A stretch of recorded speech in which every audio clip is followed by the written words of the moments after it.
मेरा नाम आदि है। मैं एक मामूली सा लड़का था और एक मामूली से शहर में रहता था। मिडिल क्लास फैमिली से बिलोंग करता था।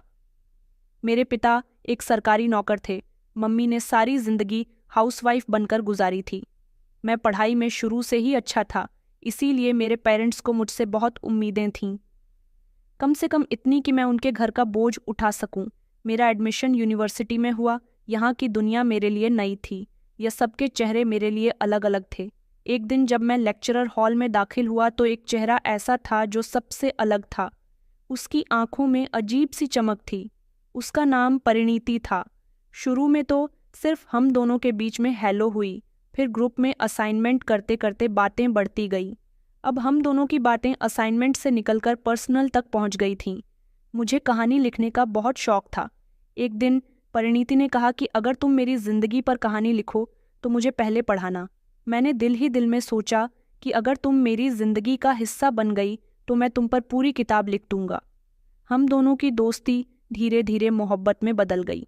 हम दोनों ने एक दूसरे से मोहब्बत का इकरार कर लिया था। मैंने एक दिन परिणीति से कहा कि तुम्हारे बिना सब कुछ अधूरा लगता है। उसने धीरे से मेरी तरफ देखा और मुस्कुराकर कहा, तो सब कुछ पूरा कर लो। मैंने इस बारे में अपने पेरेंट्स से बात की तो पापा ने पहले तो मुझे हैरानी से देखा, फिर कुछ देर सोचते हुए कहने लगे कि बेटा, लड़की कौन है, क्या करती है। मैंने उनको बताया कि वो यूनिवर्सिटी में मेरे साथ पढ़ती है। उसका नाम परिणीति है। बहुत अच्छी और शरीफ लड़की है। मम्मी ने कहा कि फैमिली कैसी है। मैंने उनको परिणीति की फैमिली के बारे में भी सब कुछ बता दिया। काफ़ी देर की बातचीत के बाद वो लोग मान गए। वो मेरी खुशी के लिए परिणीति के घर रिश्ता ले गए। परिणीति के पेरेंट्स भी इस रिश्ते के लिए मान गए थे। खुशी की वजह से हम दोनों के आंसू निकल आए थे। हमें लगता था कि हमारी शादी पॉसिबल नहीं है, मगर अब सब कुछ पूरा हो गया था। यूनिवर्सिटी के दिन बदलने लगे थे। हम सिर्फ स्टूडेंट नहीं रहे थे, बल्कि एक दूसरे के बंधन में बंध चुके थे। मैं ऊपर वाले का शुक्रगुजार था कि मेरी जिंदगी में एक ऐसी लड़की शामिल हो रही थी जो मेरे सपनों से ज़्यादा सुंदर थी, मेरी सोच से ज़्यादा समझदार थी, मुझे सबसे ज़्यादा प्यार करने वाली थी। मुझे नहीं पता था कि आगे क्या होने वाला है, पर उस समय मुझे लगा कि मेरी दुनिया पूरी हो गई है। एक दूसरे के साथ बहुत सारे वादे किए थे, लेकिन शायद दिल के वादे हमेशा टूट जाते हैं। पढ़ाई पूरी होने की देर थी कि दोनों के घर में शादी की तैयारियां शुरू हो गईं। मेरी नौकरी भी लग गई थी और फिर फाइनली शादी का दिन भी आ गया जब मेरी जिंदगी में परिणीति को हमेशा के लिए शामिल होना था। शादी की कुछ रस्में पूरी हुई तो जूता चुराई का समय आया था। जब सामने से परिणीति की छोटी बहन मिताली को आते हुए देखा, हल्के गोल्डन कलर के कपड़ों में वो बहुत ही सुंदर लग रही थी। आज मैंने पहली बार उसे देखा था, क्योंकि अभी तक मेरा उसे सामना नहीं हुआ था। सिर्फ मैंने उसे फोटोज में ही देखा था। उसे देखकर मैं बस देखता ही रह गया। ऐसे लगा जैसे वक्त रुक सा गया है। उसकी आंखों में मासूमियत थी जो मुझसे कुछ कह रही थी। उसने जूता चुराई की रस्म की तो मैं सब कुछ भूल गया, बस बार बार उसके चेहरे को ही देखता रहा। विदाई का समय आया और विदाई के समय परिणीति के पिता ने मुझसे कहा कि बेटा, हम तुम्हें अपनी बेटी दे रहे हैं, बस इसका बहुत ध्यान रखना। हमने सारी जिंदगी इसे बहुत प्यार से रखा है। उनको भरोसा दिलाया कि मैं आपकी बेटी को आपसे भी ज्यादा प्यार दूंगा। उसी दौरान मिताली बार बार मेरे सामने आ रही थी। कोशिश कर रहा था कि उसे नज़रअंदाज करूं, लेकिन जैसी आंखें उसे देखने के लिए बेबस हो रही थीं। विदाई के बाद गाड़ी में परिणीति खामोश बैठी हुई थी। मैंने धीरे से कहा कि डरी हुई हो? उसने कहा कि नहीं, बस सबको छोड़कर जाने का दुहक है। घर जाकर परिणीति का धूमधाम से स्वागत किया गया। हमारी शादी की पहली रात बहुत अच्छे से गुजर गई।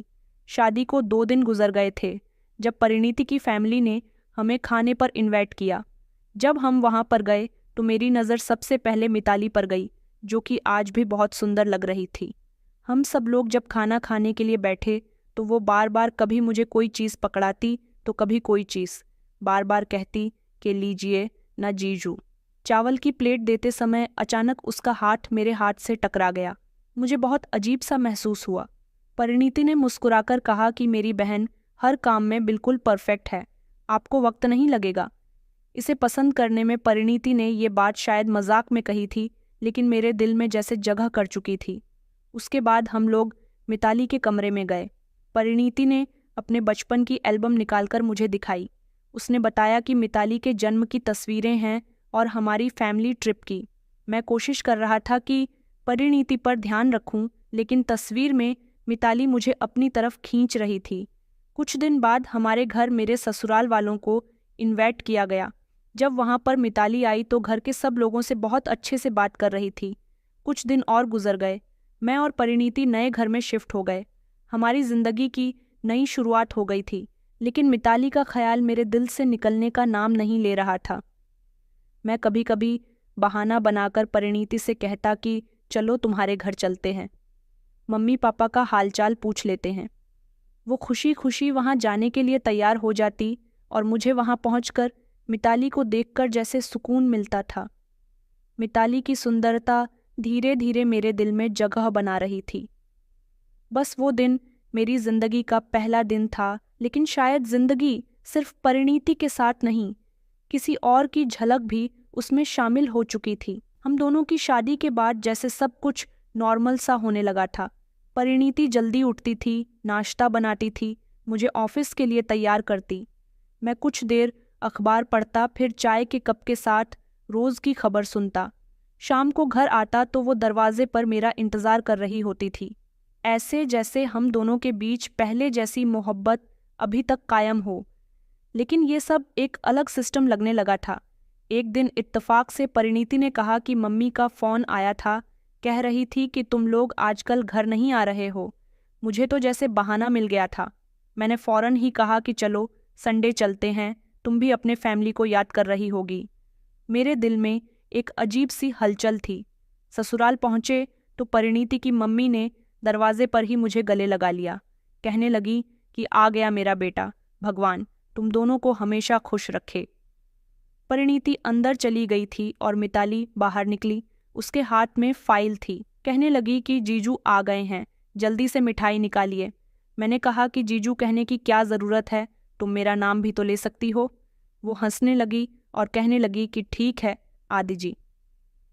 वो दिन तो ससुराल में गुजर गया था, लेकिन मैं कोशिश करता था कि मिताली से पर्सनल बात करूं। लेकिन वो कभी चाय ले आती तो कभी पढ़ाई के बारे में बातें करने लग जाती थी। मेरे ऑफिस की वैसे भी छुट्टियां चल रही थीं, इसलिए मैं भी परिणीति के साथ अपने ससुराल में ही रुका हुआ था। तीसरे दिन सुबह नाश्ते पर मिताली की बातों से झटका लगा। उसने अपनी मम्मी की तरफ देखते हुए कहा कि मम्मी, उस दिन अनीता आंटी, उन्होंने कहा था कि वो दशहरे के बाद इंगेजमेंट रखना चाहती हैं। उसकी मम्मी ने मुस्कुराकर कहा कि हाँ बेटा, अब समय आ गया है कि तुम्हारा रिश्ता भी पूरा कर दिया जाए। मेरे हाथ से अचानक चम्मच गिर गया। सबने चौंक कर मुझे देखा। मैंने कुछ नहीं कहा। रात को मुझे कमरे में जाकर नींद नहीं आई। दिमाग में एक ही सवाल घूम रहा था, क्या मिताली की इंगेजमेंट होने वाली है? मिताली राजी है? मैंने सवाल किया। इतने में ही परिणीति कहने लगी कि हाँ वो राजी है। मैंने कहा उसे वो लड़का पसंद है। परिणीति कहने लगी कि हाँ मनीषू, उसे पसंद है। ये सुनकर मुझे बहुत गुस्सा आया। परिणीति को नहीं पता था, लेकिन मैं खुद से उलझने लगा था। कभी कभी इंसान किसी और को खुश देखकर अपनी लाचारी का एहसास करता है। मैं वही इंसान था जो अपनी मर्जी से मोहब्बत के बंधन में बंधा था और अब किसी और के वादे से बेचैन हो रहा था। अगले हफ्ते मैंने बहाना बनाया कि बिजनेस मीटिंग है, 2 दिन शहर से बाहर जाना है, लेकिन मैं सीधा ससुराल चला गया। रास्ते में सोचता रहा कि मिलता जाऊं, परिणीति की मम्मी खुश हो जाएंगी। मैं वहां पहुंचा तो मिताली उस समय अपने कमरे में थी। कुछ देर के बाद बाहर आई। उसने शरारत से पूछा कि आप सच में बिजनेस के काम से आए हैं या फिर हमसे मिलने के लिए? मैंने मुस्कुराकर जवाब दिया कि दोनों। उस दिन मिताली का बिहेवियर बहुत फ्रेंडली था, लेकिन मैं उसकी हर बात में कोई इशारा ढूंढने लगा। उसने बताया कि मनीष काफ़ी बिजी रहते हैं, कभी फ़ोन तक नहीं करते। मैंने बेदिल्ली से कहा कि तुम्हें कोई ऐतराज़ है उससे सगाई पर? उसने कहा कि नहीं, ये रिश्ता मेरे पेरेंट्स की खुशी से हुआ है। अब तो आदत हो गई है। मैंने घर वापस जाकर परिणीति को कहा कि मिताली की पढ़ाई पूरी होने के बाद ही उसकी शादी करना ज़्यादा बेहतर है। परिणीति कहने लगी कि हाँ, उसके अभी तो सेमेस्टर बाकी हैं। मैं खामोश हो गया, लेकिन दिमाग पूरी तरह से जाग चुका था। खुद को संवारने के बजाय अंदर से बिगड़ने लगा था और किसी को आइडिया नहीं था कि मैं क्या सोच रहा हूँ। शायद मुझे खुद भी नहीं पता था कि मैं किस रास्ते पर जा रहा हूँ। सुबह ऑफिस, शाम को घर और बीच में कुछ दोस्तों के साथ मुलाकात या बाजार का चक्कर। परिणीति तो घर ही संभाल रही थी और अब उसकी तबीयत में बदलाव आने लगा था। एक दिन उसने खामोशी से मेरे सामने रिपोर्ट रखी। मैंने कहा कि ये क्या है? वो हंसते हुए कहने लगी कि तुम पिता बनने वाले हो। मैंने ऊपर से खुशी दिखाई, लेकिन अंदर से मुझे गुस्सा आ रहा था। दिल में जैसे किसी ने रुकावट पैदा कर दी हो। खुशी थी, लेकिन एक कमजोरी मेरे अंदर शोर मचा रही थी। परिणीति अब पहले से ज्यादा अपना ख्याल रखने लगी थी, मेरी सेहत के साथ साथ अपने खाने पीने का भी। वो हमेशा कहती थी कि मैं चाहती हूँ कि हमारा बच्चा एक अच्छे पिता की गोद में पले। मैं मुस्कुरा देता, लेकिन मेरा ध्यान कहीं और भटक रहा था। मिताली अब कभी कभी फ़ोन पर परिणीति से बात करती थी और अगर मैं करीब होता तो मेरा ध्यान फौरन उसकी आवाज़ पर जम जाता। वो दोनों हंस हंस कर बातें करती। मिताली कहती कि जीजू, हम दोनों की बातें सुनते हैं। परिणीति कहती कि हाँ, कभी कभी सुन लेते हैं जब कोई खास बात होती है। एक दिन परिणीति ने कहा कि चलो मम्मी के घर चलते हैं, मम्मी को बताना है कि मैं प्रेग्नेंट हूँ। मुझे तो जैसे ही बहाना मिल गया था, मैंने फौरन कहा कि ठीक है, उनको खुशखबरी देनी चाहिए। हम पहुंचे तो जैसे घर का पूरा माहौल खुशी में बदल गया। मिताली किचन से भागकर आई कि वो मैं मासी बनने वाली हूँ, मुबारक हो जीजू। अब तो पक्का आपको जीजू कहना ही पड़ेगा। परिणीति ने उसका गाल सहलाया और कहा, तो फिर जल्दी से तुम भी शादी कर लो ताकि हम भी तुम्हें कुछ कह सकें। मिताली फौरन खामोश हो गई। उसके चेहरे पर जैसे सीरियसनेस आ गई थी, लेकिन जल्द ही मुस्कुराहट में बदल गई। मैं कुछ देर बाद कमरे से बाहर निकला, छत पर हवा में चला गया। कुछ देर बाद वहाँ मिताली भी आ गई। वो कहने लगी कि मेरे घर की छत मेरी फेवरेट जगह है। मैं बचपन में यहाँ बैठकर सपने देखती थी। मैंने कहा, अब कोई सपना नहीं देखती? उसने कहा, अब तो वो तय हो चुके हैं। मनीष के साथ यही सब कहते हैं। मैंने हल्के से मुस्कुराते हुए कहा कि बस सब कहते हैं, इसलिए तुम नहीं चाहती? उसने मेरी तरफ देखा, आंखों में कुछ लहरें ठहरीं। आपको क्या फर्क पड़ता है? मैंने उसकी तरफ झुककर कहा, अगर तुम खुश नहीं हो तो फर्क पड़ता है। वो तड़प कर कहने लगी, तो आप ये बात मनीष को क्यों नहीं कहते? उनसे तो आपकी काफ़ी दोस्ती हो गई है। वो ठीक कह रही थी। उसकी खातिर मैंने उसके होने वाले पति से दोस्ती कर ली थी। मैं खामोश हो गया और वो गुस्से में नीचे चली गई। कमरे में परिणीति ने मिताली को कहा, क्या हो गया है? चील छली सी लग रही है। अगले दिन वापसी पर परिणीति ने कहा कि मुझे तो लगा कि तुम खुश हो गए पिता बनने पर, लेकिन तुम्हारा बिहेवियर तो अजीब सा हो गया है। मैंने कहा कि ऐसा कुछ भी नहीं है, बस दिमाग में थोड़ी टेंशन चल रही है काम की। मैंने उसे मामूली सा जवाब दे दिया, लेकिन सच ये था कि मेरे दिमाग में सच में उलझन थी। मिताली की नाराज़गी मुझे अजीब सा सुकून दे गई थी। मुझे लगा कि शायद वो भी मेरे बारे में सोचती है, शायद उसे ये रिश्ता पसंद नहीं। मैंने दोबारा मनीष के बारे में पूछने की कोशिश की। परिणीति ने सीरियस होकर कहा कि आदि, आप बार बार मिताली और मनीष की बातें क्यों करते हो? मैंने कहा कि बस ऐसे ही ख्याल आ जाता है कि वो एक दूसरे के रिश्ते से खुश हैं या नहीं। अगर मिताली खुश नहीं होगी तो हम उसे सगाई से रोक लेंगे। वो कहने लगी, क्या तुम ऐसा चाहते हो कि सगाई ना हो? मैंने कहा कि नहीं, बस मिताली की फिक्र हो जाती है। परिणीति ने मेरी तरफ देखा जैसे कुछ जानने की कोशिश कर रही हो, फिर वो खामोश हो गई। अब मैं अकेले अकेले रहने लगा था। दिमाग में सिर्फ मिताली की बातें चलती रहती थीं। उसकी मुस्कुराहट, वो छत पर गुजरा समय, सब कुछ मुझे याद आया करता था। एक दिन मैंने इत्तेफाक से मनीष को मार्केट में देखा, जो किसी लड़की के साथ कुछ कागजात देख रहा था। उसने मुझे देखते ही हेलो किया। मैं उसके करीब जाकर खड़ा हो गया। उसने कहा कि आइए आदि भैया, बैठिए, क्या हो रहा है आजकल? मैंने कहा कि हाँ, बस हम तो काम में बिजी रहते हैं। तुम बताओ क्या हो रहा है? उसने कहा कि शादी की तैयारी कर रहा हूँ। शादी के बाद मिताली को बाहर ले जाने का प्लान बना रहा हूँ। ये सुनकर मेरे दिल पर जैसे किसी ने बोझ रख दिया हो। ये बात तो मैंने आपको पहले भी बताई थी कि आपने उसे बता दिया। मैंने कहा कि हाँ, लेकिन वो खामोश रही। शायद खुशी उससे संभाली नहीं गई। वो हंसने लगा। मैं बिना कुछ कहे उठा, क्योंकि मेरा दिमाग आउट हो चुका था। घर आकर मैं परिणीति के पास बैठा वो सब्जी काट रही थी। मैंने धीरे से उसके पेट पर हाथ रखा। उसने मुझे देखा, मुस्कुराकर कहने लगी, ये बच्चा हम दोनों को और करीब ले आएगा ना? मैंने सर हिला दिया। दिल कुछ और कह रहा था, दिमाग कुछ और समझ नहीं आ रहा था कि क्या हो रहा है। मैं हारने लगा था। कारोबार की हालत कुछ हफ्तों से खराब चल रही थी। कुछ महीने पहले तक जिसमें थोड़ा फायदा बचता था, अब वो भी नुकसान में जा चुका था। मैं इन सब हिसाब किताबों में उलझा हुआ था कि एक शाम मेरे पास परिणीति आई। उसका चेहरा थका हुआ था, लेकिन हाथ में कागज थे। मैंने कहा, ये क्या है? उसने कहा कि मैंने 2 जगह पर अप्लाई किया था, एक स्कूल और एक कंपनी से कॉल आई है, कल इंटरव्यू है। मैंने कहा कि तुम्हें कोई ज़रूरत नहीं है नौकरी करने की, अभी तुम प्रेग्नेंट हो और ऐसी कंडीशन में मैं तुम्हें बिल्कुल इजाज़त नहीं दूंगा काम करने की। उसने कहा, मैं माँ बनने वाली हूँ, कमज़ोर नहीं हूँ, ये समय सिर्फ तुम्हारा नहीं मेरा भी है। मैं खामोश हो गया। परिणीति सच में बदल गई थी। कुछ दिनों बाद उसने जॉब शुरू कर दी।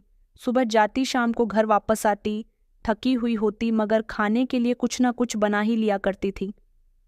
मैंने उस दिन उससे मना भी किया कि तुम कुछ मत करो, मैं बाजार से मंगवा लूंगा।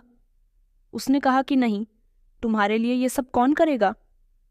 वह खामोशी से किचन में चली गई और मैं कुछ न कह सका।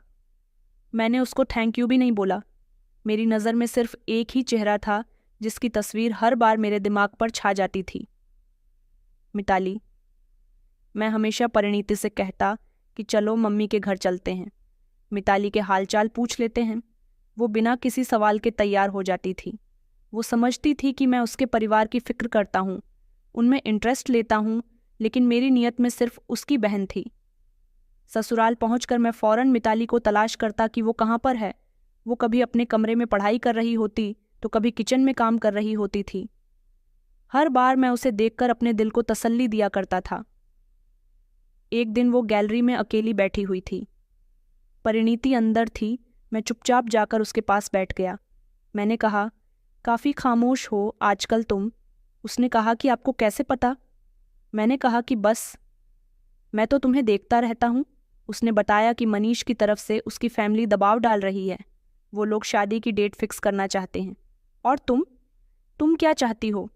उसने कहा कि मेरे चाहने न चाहने से क्या फ़र्क पड़ता है, फैसला तो सब कर चुके हैं। मैंने कहा, तो तुम इनकार क्यों नहीं कर देती? उसने मेरी आंखों में देखकर कहा, क्योंकि तुम इनकार करवाने नहीं आए, सिर्फ सुनने आए हो। ये कहकर वो उठकर अंदर चली गई। उस रात मैंने परिणीति से बात की कि मनीष तुम्हारे ख्याल से कैसा लड़का है। उसने कहा कि ठीक है, थोड़ा ओवर रिएक्ट है, मगर मिताली के लिए परफेक्ट है। मैंने कहा कि नहीं, तुम्हारी बहन के लिए थोड़ा ज़्यादा होगा। बात करो उसकी फैमिली से कि तुम्हें थोड़ा वक्त लेना चाहिए। शादी के लिए वो कहने लगी, क्या तुम चाहते हो कि ये रिश्ता ना हो? मैंने कहा कि बस वक्त लेना चाहिए, इतनी जल्दी आखिर किस बात की है? परिणीति ने घूर कर मुझे देखा, लेकिन वो कुछ नहीं बोली।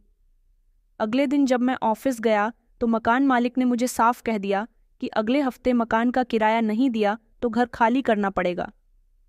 मैं खामोश हो गया। मैं घर पर बैठा हुआ था। जब परिणीति आई, उसने कहा कि मैंने आपके लिए एक कमेटी निकलवाई है, जल्द ही मिल जाएगी, आप उससे कोई बिजनेस कर लेना। मैंने सर हिला दिया, लेकिन मुझे कुछ महसूस नहीं हुआ। परिणीति की कुर्बानी, उसकी फिक्र, सब कुछ मुझे एक बोझ लगने लगी थी। वो मेरे रास्ते की दीवार बनती जा रही थी, मिताली तक पहुंचने में रुकावट पैदा कर रही थी। एक शाम जब हम परिणीति के मायके की तरफ, किसी का बर्थडे था, परिणीति ने कहा कि चलो हम भी चलते हैं। जब हम वहां पहुंचे तो मिताली थोड़ी देर के बाद आई। सुंदर सी ड्रेस में मैं उसकी तरफ बढ़ गया। क्या बात है, आज तो बहुत ही बिजी हो? उसने हंसकर कहा कि नहीं, बस उससे बचने की कोशिश कर रही हूं जिससे बचना मुश्किल है। इतना कहकर वो आगे बढ़ गई। उसके शब्द काफ़ी देर तक मुझ पर हमला करते रहे। मैं हर लम्हे उसके किसी इशारे का इंतज़ार करता रहा जो मुझे यकीन दिला दे कि मिताली भी मुझे चाहती है।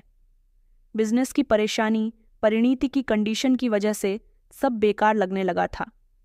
मेरी आंखों पर हवस की पट्टी बन चुकी थी, लेकिन मेरी आंखों में सिर्फ एक ही चेहरा था, बाकी सब चेहरे, सब रिश्ते बंधन में बंध चुके थे।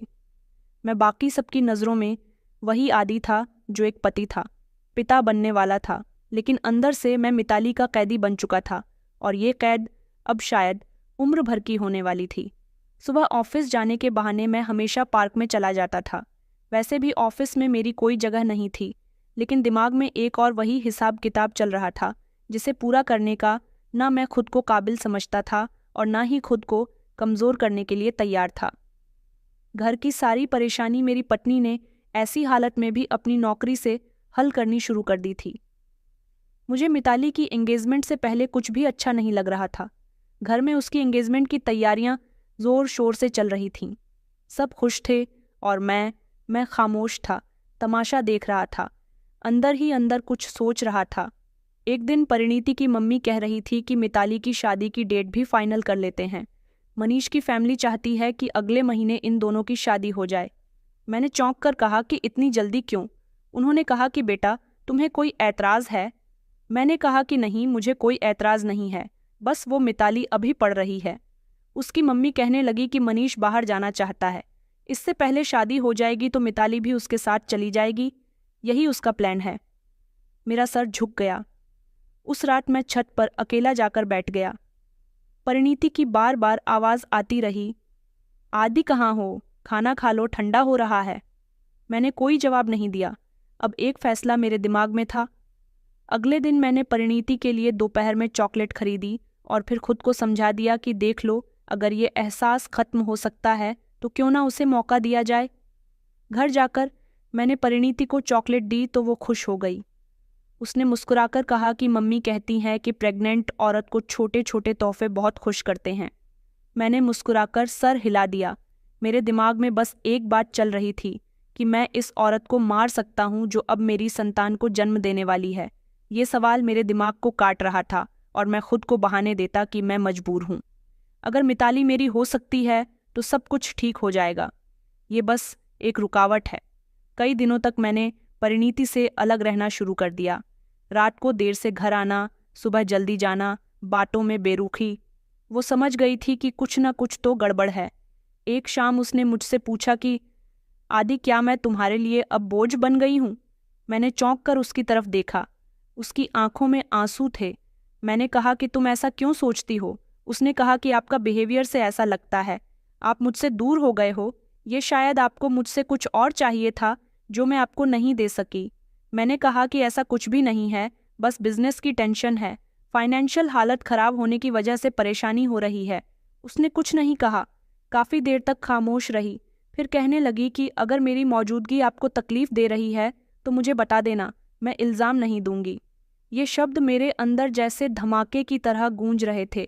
वो सब कुछ समझ गई थी। यह सिर्फ इमोशनल होने की वजह से ऐसा कहने पर मजबूर हो गई। इसी हफ्ते एक दिन मैंने उससे कहा कि चलो कहीं बाहर चलते हैं, थोड़ा टाइम साथ में गुजारेंगे। वो हैरान हो गई और साथ ही साथ खुश भी थी। हम गाड़ी में निकले, शहर से कुछ दूर एक सड़क पर चले गए जहाँ ज़्यादा भीड़भाड़ नहीं थी। वो हंसकर कहने लगी कि आप मुझे यहाँ क्यों लाए हो? मैंने कहा कि बस तुमसे बात करनी थी। वो कहने लगी कि ऐसी कौन सी बात है जो हम घर पर नहीं कर सकते थे? मैं खामोश हो गया। हाथ स्टीयरिंग पर थे मगर दिल और दिमाग किसी और तरफ धड़क रहा था, जैसे कोई बहुत बड़ा फैसला लेने वाला हूँ। मैं कुछ नहीं कर सका। मैंने हाथ रोक ली। मेरे अंदर से एक जोरदार आवाज़ आई, आदि, तुम किसी की जान लेने जा रहे हो? मैंने गाड़ी मोड़ ली। परिणीति ने पूछा कि कहाँ जा रहे हो? मैंने कहा कि घर, बस कुछ याद आ गया। रात को वो सो गई। मैं छत पर चला गया। मैं बहुत खामोश था। अंधेरे में एक मक्खी बार बार मेरे पास आती रही, जैसे वो बार बार याद दिला रही हो कि गंदगी कहाँ है। मैं किसी की जिंदगी खत्म करने वाला था, लेकिन मेरे दिल का जहर अब भी वैसा का वैसा ही था। ये जंग अभी खत्म नहीं हुई थी, बस एक दिन के लिए टल गई थी और शायद अगले दिन मैं और कमज़ोर हो जाऊं। उस रात मैं काफ़ी देर तक छत पर बैठा रहा। नीचे कमरे में परिणीति सो रही थी और मेरे दिल में बेरहम ख्याल जाग रहे थे। मैं खुद को रोज़ समझाता था, रोक लेता था, पर दिल जैसे किसी के बस में नहीं था। मिताली की सगाई की खबर कुछ और दिल में चुभ रही थी। उसकी सगाई का दिन भी आ गया। मैं 2 दिन तक बिल्कुल खामोश रहा, किसी से कोई बात नहीं की, बस काम में बिजी और थकान का बहाना बना दिया। परिणीति समझ चुकी थी कि कुछ ठीक नहीं है, मगर उसके पास इतनी हिम्मत नहीं थी कि वो खुलकर मुझसे कुछ पूछ सके। एक सुबह चाय का कप मेरे सामने रखते हुए कहने लगी कि अगर मैं कुछ गलत कर बैठूं तो मुझे माफ़ कर देना। कभी कभी इंसान सिर्फ दिल से सोचता है, दिमाग खामोश हो जाता है। मैंने उसकी तरफ बिना देखे चाय का कप उठाया और सर हिला दिया। उसी दिन घर में बिजली चली गई, इन्वर्टर भी अचानक से बंद हो गया। परिणीति स्टोर रूम में मोमबत्ती लेने गई और ऊपर कमरे की लाइट देखकर मैं जान गया कि यही मौका है। मेरा दिल जोर जोर से धड़कने लगा। मैंने जूते पहने, धीरे धीरे नीचे उतरा। परिणीति सीढ़ियों पर वापस चढ़ने लगी थी। एक हाथ में मोमबत्ती थी, दूसरे से अपना पेट सहला रही थी। मैंने धीरे से कदम बढ़ाए जैसे कुछ तलाश कर रहा हूँ। मैंने कहा, परिणीति 1 मिनट सुनो। वो रुकी और मोल्ड के कहने लगी कि जी। उसने एक लम्हे को मेरी तरफ देखा। उसका चेहरा थका हुआ था। मैंने दिल में सोचा कि अभी या अभी नहीं। मैंने बस एक लम्हा हाथ बढ़ाया और उसे धक्का दिया। वो जोरदार चीख के साथ नीचे गिरी। मोमबत्ती उसके हाथ से छूट गई। उसके शरीर का वजन जैसे दीवार से टकरा गया। मैं तेजी से ऊपर के कमरे में गया, खुद को संभालना और बेड पर बैठ गया। कुछ ही लम्हों बाद पड़ोस की एक औरत की आवाज़ सुनाई दी, जो उसी समय मेरी पत्नी से किसी काम के लिए हमारे घर पर आई थी। आदि भैया, परिणीति गिर गई है। मैं दौड़कर नीचे गया जैसे मुझे कुछ पता ही न हो। परिणीति बेहोश पड़ी हुई थी। उसे गोद में उठाया और गाड़ी में लेकर सीधा अस्पताल पहुंचा। अस्पताल में उसे फौरन इमरजेंसी में ले गया। इंतज़ार करते हुए मैंने परिणीति की मम्मी को फ़ोन किया। मम्मी, परिणीति गिर गई है, उसकी कंडीशन बहुत ख़राब है। आंखों से आंसू निकालना मुश्किल नहीं थे। वो तो मैं कई बार आईने के सामने रिहर्सल कर चुका था। परिणीति के माता पिता जल्द ही अस्पताल पहुंचे। उनके साथ मिताली भी थी। मेरी नज़र उस पर पड़ी। वो काफ़ी सदमे में थी, कुछ बोलने की हालत में नहीं थी। उसने रोते हुए कहा, क्या हुआ था? मैंने बताया कि अंधेरा था, सीढ़ियों से गिर गई। मैं ऊपर था, मुझे नहीं पता कि ये सब कैसे हुआ। डॉक्टर बाहर आया और कहने लगे कि पेशेंट की हालत बहुत नाजुक है, हम कोशिश कर रहे हैं। सब लोग परेशान हो गए थे और मैं अंदर से सिर्फ एक बात सोच रहा था, ये सब खत्म हो जाए और जिंदगी मेरे हिसाब से हो जाएगी। 2 घंटे के बाद डॉक्टर दोबारा आया। कहने लगा कि माँ की हालत बहुत ख़राब है, लेकिन बच्चा जिंदा है। हमें माँ को आईसीयू में रखना होगा। अगले जो 20 घंटे होंगे वो बहुत ही अहम हैं। मेरी फैमिली से भी सब लोग अस्पताल में आ गए थे। मिताली बिल्कुल खामोश थी। मैं जानबूझकर रो रहा था, बार बार सबको तसल्ली दे रहा था कि वो ठीक हो जाएगी, बस प्रार्थना कीजिए। जब कमरे में डॉक्टर ने बुलाया तो हम सब अंदर गए। परिणीति के चेहरे पर ऑक्सीजन मास्क था, लेकिन आंखें बंद थीं। डॉक्टर ने परिणीति के पिता से कहा कि हम पूरी कोशिश कर रहे हैं पेशेंट को बचाने की। परिणीति की मम्मी ने उसके माथे पर हाथ रखा। मेरी बेटी, आंखें खोलो, कुछ तो बोलो। लेकिन वो सीधी कंडीशन में एक तरफ को लेटी हुई थी। मेरी भी एक्टिंग ऐसी थी कि किसी को मुझ पर शक नहीं हुआ। मेरे दिल में एक सुकून था, जैसे हर कदम मुझे मिताली के करीब ले जा रहा हो। मिताली ने एक बार मेरी तरफ देखा तो मैंने नज़रें झुका लीं। देर रात परिणीति को दोबारा से वेंटिलेटर पर शिफ्ट कर दिया गया। सब लोग थक चुके थे। मैंने चुपचाप एक कोने में बैठकर सर पकड़ लिया, जैसे कि मैं बहुत परेशान हूँ। मेरी मम्मी ने कहा कि बेटा कुछ खा लो, सुबह से परेशान हूँ बेटा, कुछ तो खा लो, सुबह से तुमने कुछ भी नहीं खाया। मैंने कहा कि माँ, मेरा मन नहीं कर रहा। परिणीति की कंडीशन देखकर मुझे कुछ भी अच्छा नहीं लग रहा। ये शब्द मैंने फीलिंग्स के साथ बोले थे ताकि मेरा दुख सबको असली लगे। सुबह आंख खुली तो अस्पताल की सफ़ेद दीवारें पहले से ज़्यादा खामोश लग रही थी। नर्स आई और कहा कि डॉक्टर साहब आपसे बात करना चाहते हैं। मैंने धीरे से परिणीति की मम्मी को जगाया, जो मेरे साथ अस्पताल में ठहरी हुई थी, और मिताली एक तरफ टेक लगाकर बैठी थी। हम सब डॉक्टर के कमरे की तरफ गए। डॉक्टर ने नज़रें झुकाकर कहा कि हमने पूरी कोशिश की, मगर हम परिणीति को नहीं बचा सके। वहाँ कुछ देर के लिए खामोशी छा गई। और बच्चा? परिणीति के पिता ने कंपकपाते हुए आवाज़ में कहा। डॉक्टर ने कहा कि बच्चा बिल्कुल ठीक है। परिणीति की मम्मी ज़मीन पर बैठ गई, रोने लगी कि मेरी बेटी चली गई, हमें छोड़कर। मिताली तेज़ी से आगे बढ़कर अपनी मम्मी को संभालने लगी। मैं कुछ देर निःशब्द खड़ा रहा, फिर धीरे धीरे 2 कदम आगे बढ़ाए और मिताली के पिता के कदमों में बैठ गया। मैंने कहा, मैंने तो बस उसे खुश रखना चाहा था। मेरी आवाज़ में जानबूझकर दर्द था। आंखों से आंसू बह रहे थे और मैं अपने हाथों से अपना चेहरा छुपाकर रो रहा था। सब मुझे ही तो तसल्ली दे रहे थे। मैं बार बार कह रहा था कि मुझे समझ नहीं आ रहा वो मुझे कैसे छोड़कर चली गई। मिताली भी अपनी बहन की मौत पर बहुत उदास थी। कुछ समय के बाद हम परिणीति की लाश को घर ले गए और उसका अंतिम संस्कार कर दिया गया। हर जगह अफसोस मौजूद था। कोई आकर मुझे गले लगा लेता तो कोई मुझे तसल्ली देता। मेरा बच्चा परिणीति की मम्मी की गोद में था। वो रोती जा रही थी और यही कह रही थी कि ये मेरी बेटी की निशानी है। मैंने धीरे से उनसे बच्चा लिया, उसे प्यार किया और कहा कि वादा करता हूँ कि मैं तुम्हें कभी भी माँ की कमी महसूस नहीं होने दूंगा। मैंने खुद को सबके सामने ऐसा पेश किया जैसे मैं अपनी पत्नी से बहुत मोहब्बत करने वाला पति था। घर में 2 दिन तक खामोशी रही। तीसरी रात परिणीति के पिता ने मुझसे कहा कि बेटा तुम अकेले हो, हम तुम्हें ऐसे नहीं देख सकते। मैंने कहा, पापा जी, मैं किसी के सहारे बिना भी अपने बेटे को पाल लूंगा। परिणीति की याद के सहारे उन्होंने कहा, लेकिन बच्चे को माँ की ज़रूरत होती है। हम चाहते हैं कि कोई हो जो इसका ख्याल रख सके। मैंने फौरन कहा कि नहीं, आप मिताली को इस मुसीबत में मत डालिए। उसके अपने सपने हैं, वो मेरी पत्नी की बहन है, वो मेरे लिए हमेशा बहनों जैसी रहेंगी। ये सब कुछ मैं जानबूझकर इस अंदाज में कह रहा था कि उन पर मेरी बातों का असर हो गया। अगले दिन मिताली चुपचाप मेरे कमरे में आई। हाथ में परिणीति का एक पुराना सा कपड़ा था। कहने लगी कि ये दीदी के कपड़े हैं, हमारे घर पर रखे हुए थे, मैं ले आई हूँ। मैं कुछ नहीं बोला। वो कमरे से जाने लगी तो मैंने कहा, मिताली तुम्हें कभी ये महसूस हुआ है कि हम। उसने फौरन मेरी तरफ पलटकर देखा, फिर कहने लगी कि कभी नहीं। इतना कहकर वो बाहर चली गई।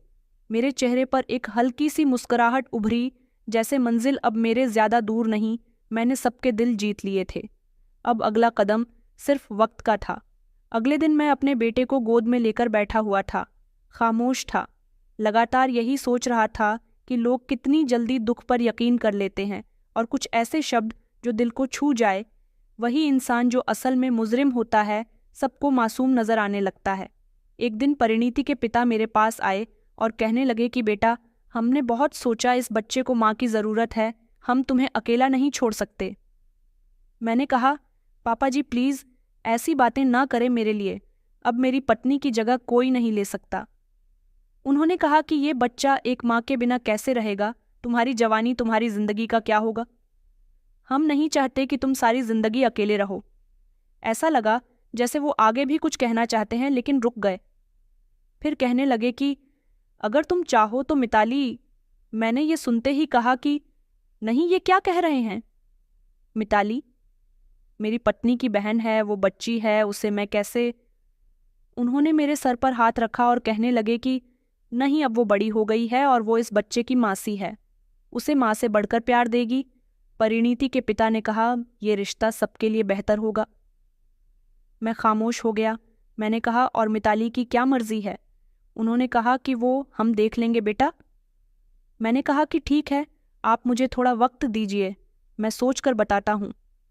उस रात मैंने फिर मिताली को खामोशी से गैलरी में बैठे देखा। उसके हाथ में परिणीति की डायरी थी, शायद कुछ पढ़ रही थी। मैं करीब गया तो उसने जल्दी से डायरी बंद कर दी। मैंने कहा कि काफ़ी दिन हो गए हैं तुमसे बात किए हुए। उसने कहा कि अब बात करने के लिए बचा ही क्या है। मैंने कहा कि तुम बदल गई हो। उसने कहा कि नहीं, तुम बदले हो, बेनकाब हुए हो। उसके शब्द नरम थे लेकिन बहुत खड़े थे। मैंने कहा, तुम्हारे पापा हम दोनों के रिश्ते की बात कर रहे थे, पता है तुम्हें। उसने कहा कि हाँ, और तुम इनकार कर रहे हो। मैंने कहा, क्योंकि मैं नहीं चाहता कि तुम अपनी ज़िंदगी मेरे और इस बच्चे के लिए कुर्बान कर दो। उसने कहा कि तुम चाहो या ना चाहो, मैं तो देख रही हूँ कि कब तक तुम झूठ बोलना बंद करोगे। मैंने कहा, मैंने क्या झूठ बोला है। उसने कहा कि यही कि तुम इनकार कर रहे हो, तुम्हारे दिल की चाहत कुछ और है। मैं खामोश हो गया और वो चली गई। मैं सोचता रहा कि अब सच और झूठ से ऊपर कोई नहीं रहा, सब कुछ दिखावे का हिस्सा बन चुका है। मेरे जाते समय उसके पेरेंट्स ने कहा कि हम मिताली की मर्जी पूछ लेंगे, मगर तुम उससे बात करो, उसके दिल के हालात समझो। मैंने कहा, मैं उस पर दबाव नहीं डालना चाहता। मैंने घर वापस आकर बच्चे को गोद में लिया। दरवाज़ा हल्का सा खुला हुआ था तो वो भी मेरे पीछे पीछे मेरे घर आ गई।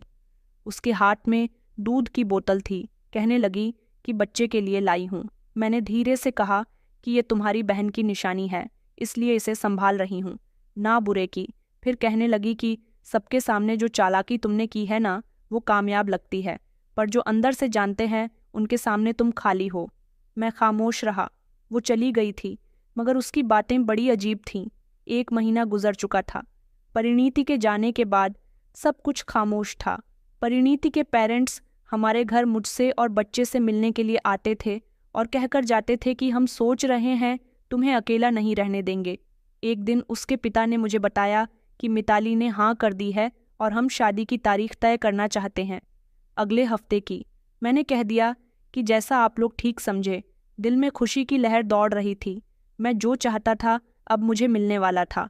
शादी वाले दिन सब कुछ सिंपल लग रहा था। बच्चा मेरी गोद में था, मैं खुश था। मिताली कमरे से बाहर निकली तो सबकी नज़रें उस पर थीं। वो बहुत ही सुंदर लग रही थी, मगर उसकी आंखों में न कोई अफसोस था न शर्म थी, बस ये खामोशी थी, जैसे अंदर कुछ बोल रहा हो। हम दोनों की शादी हुई तो वो विदा होकर मेरे घर आ गई थी। विदा होते समय उसके माता पिता ने उसे कहा था कि तुम अपनी बहन की जगह जा रही हो, उसके पति और बेटे का बहुत ख्याल रखना। ये सुनकर भी वो खामोश थी। वो मेरे कमरे में बच्चे के साथ थी, मैं अलग कमरे में था। कुछ दिनों तक मैंने ऐसा ही किया कि सबको लग रहा था कि मैं मिताली को वक्त दे रहा हूँ, लेकिन मैं जानता था कि अभी मुझे एक्टिंग जारी रखनी होगी। एक दिन बच्चा बहुत रो रहा था। मैं दरवाजे के पास गया। मिताली दूध की बोतल पकड़े बैठी थी, बच्चे को चुप करवा रही थी। मैंने कहा कि कुछ चाहिए हो तो मुझे बताना। उसने कहा कि मुझे आपसे जो चाहिए था वो तो मैं पहले ही ले चुकी हूँ। इतना कहकर वो खामोश हो गई, मगर मैं इस बात का मतलब नहीं समझ सका था। मैं सोच रहा था कि अब कमरे एक कर दिए जाए। हम दोनों ने शादी कर ली है। मेरी मम्मी हमारे साथ ही रह रही थीं। उन्होंने कहा कि बेटा, तुम्हारी उसके साथ शादी हुई है, अब तुम उसके साथ बिल्कुल ऐसे ही जिंदगी गुजारो जैसे परिणीति के साथ गुजार रहे थे। मैं उसके कमरे में गया। मैंने कहा कि हम दोनों आज एक साथ वक्त गुजारेंगे। उसने कहा कि आपके लिए गिफ्ट अलमारी में रखा है, उठकर ज़रा देख लीजिए। मैंने उठकर अलमारी खोली जिसमें एक बॉक्स रखा हुआ था। मैंने मुस्कुराकर कहा कि इसमें क्या है। उसने कहा कि खोल कर देखिए।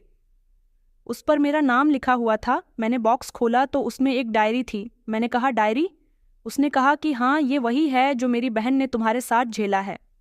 मैंने डायरी का पहला पेज खोला। जिस पर लिखा हुआ था, आदि, मैं जानती हूँ कि तुम मेरी बहन को चाहते हो, तुम मुझे मार देना चाहते हो। मैंने वो सब सुना है जो तुमने अपने दोस्त से कहा था। ये पढ़कर मेरे हाथ कांपने लगे, आंखें फैल गईं। मैंने सिर उठाया तो मिताली मेरे सामने खड़ी हुई थी। उसके हाथ में मोबाइल था, रिकॉर्डिंग, डायरी और सीसीटीवी फुटेज थी। उसने कहा कि मेरे पास सब कुछ है जो तुम सोचते हो, वो सब मेरे काबू में है। उसने धीरे से कहा कि मैंने तुम्हें माफ़ नहीं किया। मैंने तुमसे शादी इसलिए की है ताकि तुम्हारी असली शक्ल सबके सामने ला सकूं। और इस तरह मैं समझ गया कि जो शादी मुझे कामयाबी लगी थी, असल में मेरे खिलाफ बदले की शुरुआत थी। अगले दिन मैंने मिताली से बात करने की कोशिश की कि देखो मिताली, रात को जो कुछ भी हुआ मैं कुछ नहीं समझ पाया था। तुम गुस्से में थी। उसने कहा, गुस्सा नहीं, मेरे पास तुम्हारे खिलाफ सारे सबूत हैं, डायरी, सीसीटीवी फुटेज जिसमें तुम मेरी बहन को सीढ़ियों से धक्का दे रहे हो। मैंने कहा, अगर तुम सब सच जानती थी तो तुमने मुझसे शादी क्यों की? ये सब पहले क्यों नहीं बताया? वो कहने लगी, ताकि तुम चालाकी से बच जाते। मैं तुम्हें तुम्हारे अंजाम तक लाना चाहती थी। इस घर में, इसी बेड पर, इसी कमरे में जहां तुमने मेरी बहन की मौत की कहानी लिखी। मैंने धीरे से कहा कि मिताली, ये बच्चा, तुम खुद सोचो, ये तुम्हारी बहन का बच्चा है। मेरे बिना इसका क्या होगा? वो तुम्हारी बहन की आखिरी निशानी है। उसने कहा, मैं कभी नहीं चाहूंगी कि वो तुम्हारे बिना बड़ा हो, लेकिन तुम्हारे साथ वो एक कातिल के साए में जिंदा रहेगा, ऐसा मैं बिल्कुल भी नहीं चाहती। मैंने कहा, तुम मेरे बारे में ऐसा कैसे कह सकती हो?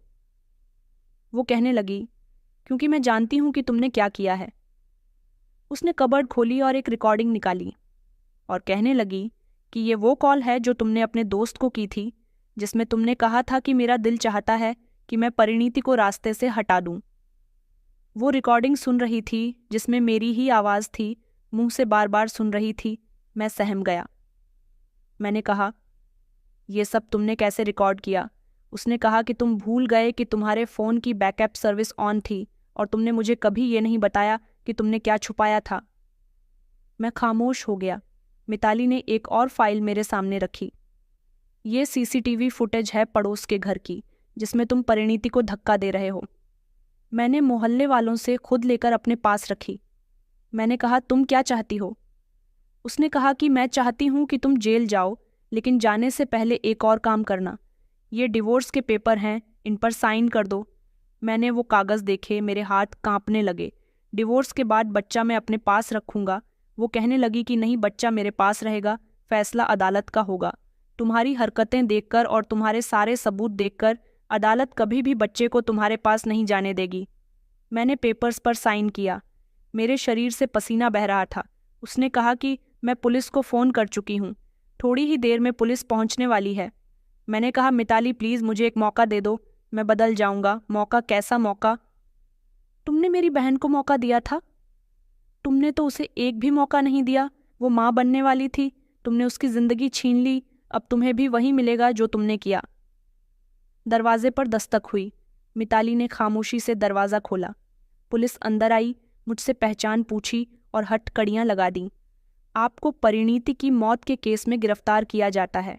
मिस्टर RD शर्मा, आपके खिलाफ सबूत मौजूद है। मैंने आखिरी बार मिताली की तरफ देखा कि तुमने मुझे बर्बाद कर दिया, तुमने अच्छा नहीं किया। वो कहने लगी कि नहीं, तुमने खुद को बर्बाद किया है। मैं तो सिर्फ दुनिया को हकीकत दिखा रही हूँ। पुलिस मुझे अपने साथ ले जा रही थी। मोहल्ले के सारे लोग मेरा तमाशा देख रहे थे। ये वही मोहल्ला था जहाँ कभी सब लोग मेरी तारीफ किया करते थे। अब मैं सबके सामने शर्मिंदा हो रहा था। मेरी मम्मी ने रोते हुए पूछा कि क्या हो गया मेरे बेटे को, कहाँ ले जा रहे हो? ये सब झूठ है, वो ऐसा नहीं कर सकता। वो तो परिणीति से बहुत मोहब्बत करता था। मैंने कुछ नहीं कहा, बस खामोशी से चलता रहा, क्योंकि अब मेरे पास कोई झूठ बाकी नहीं रहा था, सिर्फ सच था जो सबके सामने आ चुका था। जेल का दरवाज़ा बंद हुआ तो जैसे पूरी दुनिया मेरे पीछे खामोश हो गई हो। एक समय था जब सब मुझे एक समझदार और पढ़े लिखे आदमी का बेटा कहा करते थे, एक समझदार इंसान समझते थे। आज मेरी पूरी पहचान बदल चुकी थी।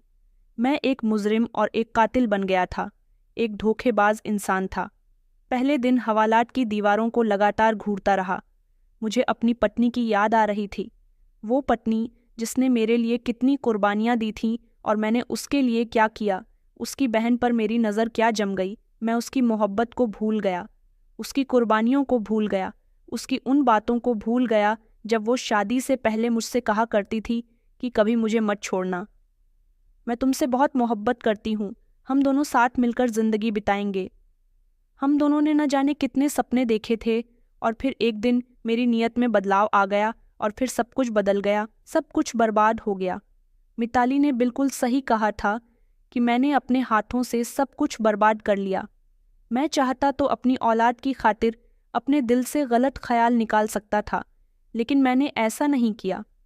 मैंने अपनी उस पत्नी को जान से मार दिया जो मेरी खुशी की खातिर खुद को परेशानियां दे रही थी, जिसने मेरी सारी परेशानियों को अपने सर पर ले लिया था। एक पुलिस वाले ने पानी का ग्लास सामने लाकर रखा तो पहली बार ऐसा लगा कि वक्त मुझसे अब बदला लेगा। अब शायद देने का वक्त है। 2 दिन बाद मिताली जेल में मजिस्ट्रेट के सामने पेश हुई। वो खामोशी से आई। जज के सामने उसने डिवोर्स के पेपर्स जमा किए और बिना कुछ बोले कागजात पर सिग्नेचर कर दिए।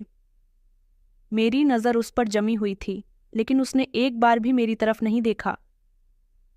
अदालत ने मेरा मुकदमा रोज आगे बढ़ाया। वकील ने सफाइयाँ दी। मैंने कहा कि मैंने उसे नहीं मारा, वो एक हादसा था। अदालत ने मेरा वीडियो चलाया, वो रिकॉर्डिंग सुनाई जिसमें मैं अपने दोस्त से बात कर रहा था, और वो डायरी जिसमें मेरी पत्नी की मौत की प्लानिंग का दर्द था। अदालत ने अपना फैसला सुनाया और मुझे उम्र कैद की सज़ा सुना दी। मैं चुपचाप रहा, अपने परिवार और अपने ससुराल वालों की नज़रों में गिर गया था। वो लोग जो कभी मेरी बहुत इज्जत किया करते थे, आज मुझे कोस रहे थे। मुझे मेरे की सज़ा मिल रही है। यहाँ की दिन रात बहुत अलग होते हैं। अब मुझे पता चला कि इंसान को जितना मिलता है उतने में वो खुश नहीं होता, और जब वो हाथ से सब कुछ गंवा देता है तब एहसास होता है कि वक्त पर समझदारी क्यों नहीं दिखाई। दोस्तों, उम्मीद करती हूँ आपको हमारी कहानी पसंद आई होगी। कहानी पसंद आई है तो वीडियो को लाइक करें, चैनल पर नए हैं तो चैनल को सब्सक्राइब करें, और हाँ, नोटिफिकेशन बेल को ज़रूर दबाएं ताकि अगली अपडेट सबसे पहले आपको मिले। धन्यवाद।